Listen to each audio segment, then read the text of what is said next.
안녕하세요, 코인9원입니다. 코인을 해보신 분들이라면 비교적 쉽게 접하게 되는 선물 거래에 대해서 한번 이야기해 보려고 합니다. 유튜브, 인스타그램, 스레드 등에도 하다못해 기사 속에서도 작은 시드로도 엄청 큰 돈을 번 스토리들이 많죠. 스크린샷들도 돌아다니고 출금 인증도 보이고 하는데 나도 저거 할 수 있을까? 아니면 저게 돈이 되나? 라는 생각 한 번씩 하게 됩니다. 선물이란 게 대체 뭐길래, 그리고 왜 그렇게 위험하다고 늘 하는지, 그리고 또 어떻게 선물로 돈을 벌 수 있는지, 이 영상 한번 보고 나시면 나도 편하게 시작해볼 수 있겠다 라고 바뀌실 겁니다. 먼저 선물의 기본적인 개념에 대해 이야기해 보려고 합니다. 예시를 한번 들어보겠습니다. 어느 하루 내가 마트에서 사과 1kg를 사려고 합니다. 사과 1kg에 10,000원이라고 생각을 해봅시다. 어떤 사람이 상인에게 말합니다. 한 달 뒤에 10,000원에 살게요.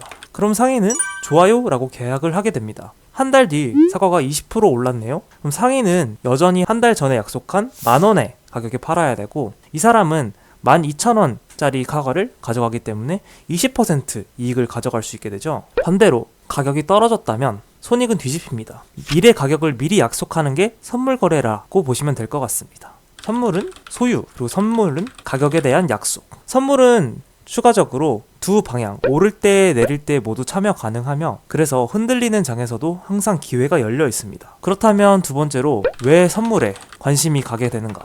개인적으로 저도 그렇고 선물을 찾게 되는 가장 큰 두 가지 이유가 있습니다. 첫 번째는 내릴 때도 돈을 벌 수 있는 구조이죠. 지금과 같이 하락장을 겪고 있거나 하다못해 조정장이 오고 또 횡보장이 길어지거나 할 때 한 번씩 언제쯤 오를지 알 것도 같은데 마냥 오르는 걸 기다리기만 하는 답답해지는 순간이 오기 합니다. 특히나 올라갈 때와 다르게 내릴 때는 빠르게 내리기 때문에 기다리는 답답함이 해소될 때도 있습니다. 현물은 오를 때만 수익이죠. 선물은 양손에 칼자루를 2개 든 셈이라 방향이 바뀌어도 대응할 수 있습니다. 두 번째로는 레버리지 기능 때문이죠. 이건 현금을 확대해 쓰는 기능입니다. 위험도도 커지지만 준비된 사람에겐 기회가 더 크게 보이는 이유도 여기에 있습니다. 결국 차이는 본인의 그릇이죠. 전략이 불량하고 감당할 태도가 되면 현물보다 큰 기회를 잡기도 합니다. 주변에서 다 선물은 위험하고 어렵다고들 많이 하죠. 하지만 이렇게 말해본 사람들 중에 정말 직접 선물 거래를 해본 사람은 몇이나 될까요? 또 그들 중 주변의 현혹이 아니라 직접 공부하고 시간을 들여서 테스트를 거치고 거래해본 사람은 또 몇이나 될까요? 반대로 이야기해보죠. 선물은 위험해서 하지 마라. 즉 위험은 볼륨이다. 작게 시작하고 익숙해지면 조금씩 그릇을 넓혀가면 되는 거죠. 또 두 번째로 선물 시장에서 90% 이상의 사람은 다 돈을 잃는다. 제가 앞서 말한 것처럼 준비 없이 시장에 들어선 사람들을 제외하면 돈을 버는 사람과 돈을 잃을 사람이 과연 90대 10 비율일까요? 그것도 한번 의문을 가져보시면 좋을 것 같습니다. 그럼 반대로 한번 얘기를 해보죠. 흔히 말하는 돈을 잃는다는 90%에 대해서 이야기해보죠. 왜 대다수는 무너지는가? 재밌는 건 비기너스 럭이라고 하죠. 초반엔 의외로 쉽게 이기는 경우가 대다수입니다. 그러면 뇌가 빠르게 배우게 되죠. 이거 생각보다 쉬운 것 같은데? 라면서 레버리지, 즉 볼륨, 위험도를 올리기 시작합니다. 그 다음에는 한번 크게 미끄러지면 마음이 급해지기 시작합니다. 손실을 메꾸려고 버튼을 더 자주 누르고 충동 매매가 시작되기 시작하죠. 우리는 그걸 다 알면서도 반복합니다. 시드가 갈려나가도 레버리지를 자꾸 높이면서 이렇게 레버리지를 점점 높여가면 금방 복구할 수 있겠지. 어차피 나의 포지션 크기는 같으니까 라는 생각이 머릿속을 맴돌기 시작하면서 손절을 못하기 시작합니다. 그래서 이 고리를 끊는 사람과 계속 도는 사람, 여기서 승패가 갈리기 시작하죠. 선물 시장에는 영원한 승자도 없고 패자도 없지만 항상 오래 살아남고 꾸준한 수익을 내는 사람들이 분명 존재합니다. 그들의 본질적인 특징은 생각보다 간단한 곳에서 출발합니다. 일단 틀리더라도 자신의 생각에 대한 근거와 계획성이죠. 왜 들어가는가,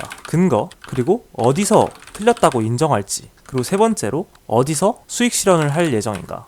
이 세 줄을 진입 전에 적어두고 그 근거와 계획성, 손절 라인이 없으면 그 진입을 안 하면 되는 겁니다. 단순하지만 생각보다 강력합니다. 계획을 정하고 내 매매법에 대한 근거를 항상 가지고 있는 것이죠. 추가적으로 초보자들이 해볼 수 있는 방법은 시간대를 정하는 것입니다. 매번 다른 시간, 매번 다른 조건으로 하면 데이터가 달라지기 때문에 실력이 쌓이기 어렵습니다. 그리고 24시간 변동성이라는 특성을 가진 코인 때문에 생활 패턴이 망가지기도 합니다.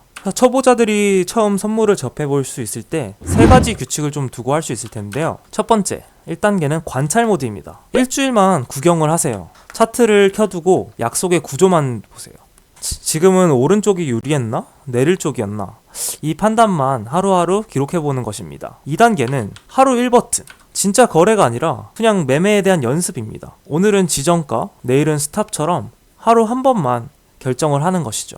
결정 횟수를 줄일수록 겁이 빠지게 됩니다. 뭐 여기서 어떤 반응을 기대한다, 여길 깨면 내가 오늘 틀렸다, 이 지점에서 절반, 그리고 뭐 다음 지점에서는 나머지 익절한다, 이런 식으로 미리미리 계획한 대로 해당 구간의 지정가와 스탑가를 모두 체결해 준 상태로 하루 한 번만 모두 체결하는 것입니다. 체결을 해둔 후에는 하루 종일 차트를 바라보고 있는 것이 아니라 알람이 올 때까지 끄고 기다리는 연습을 하는 겁니다. 그리고 알람이 온 후에 내 생각이 맞았는지, 또 어떻게 대응할 것이었는지 그거에 대해서 한번 판단해 보는 것이죠. 이렇게 연습이 끝나고 나면 3단계로 갑니다. 3단계는 목표를 작게 잡고 회고를 하는 거예요.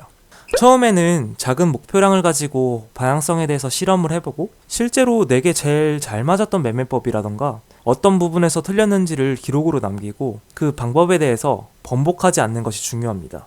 여기까지 해보시면은 뭐 선물 매매가 생각보다 뭐 별거 없다거나 생각보다 할만하다 라는 입장으로 바뀌실 겁니다. 이런 낯섦이 항상 문제였던 것입니다. 선물 매매는 생각보다 무모한 시장이 아닙니다. 구조를 이해하고 이런 태도를 설계하면 충분히 도전할 만한 기술이죠. 저는 계속 공부하고 선물 시장에서 살아남아서 제 목표인 한남 나인원을 향해 한 칸씩 가려고 합니다. 여러분도 여기서부터 시작해보세요. 오늘 영상에서 딱 한 줄만 가져가면 됩니다.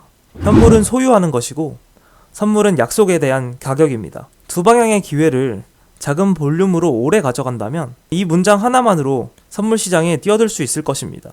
이런 문장을 댓글에 여러분 버전으로 남겨주시고 구독해주시면 선물 거래와 관련된 더 많은 이야기들을 나눠드리도록 하겠습니다. 오늘도 시청해주셔서 감사합니다.